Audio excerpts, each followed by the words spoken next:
A metade da poboación vai ter nalgún momento da súa vida un problema de vertixe. A máis persistente orixínase no oído interno polo desprendemento dunhas boliñas de calcio e provoca mareos, caídas e vómitos.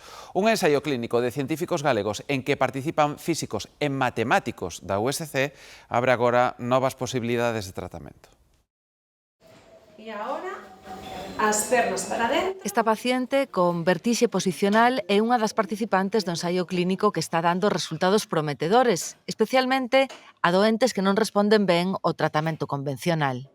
Es un caso real de un paciente normal, que la maniobra normal le funcionaría, y este es uno de los que eran patológicos, entre comillas. Unha porcentaxe de enfermos, un 10%, nos que esas maniobras non son efectivas. Probablemente porque non as fagamos coa precisión suficiente para adaptalas á anatomía do oído da persoa en concreto.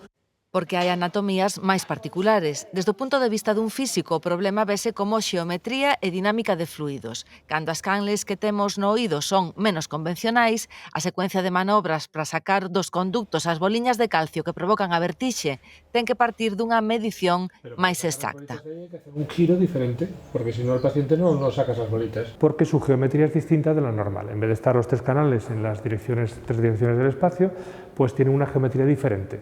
Resolvemos ecuaciones físicas que describen cómo es el movimiento de las bolitas dentro de esos fluidos que están aí dentro. Facemos unha resonancia magnética á persoa para ver o seu oído, os físicos fan unha simulación matemática para calcular cales son exactamente os ángulos da posición dos condutos semicirculares do oído e nos, no sillón, que nos permite unha precisión moi grande nos movimentos da cabeza, facemos a maniobra.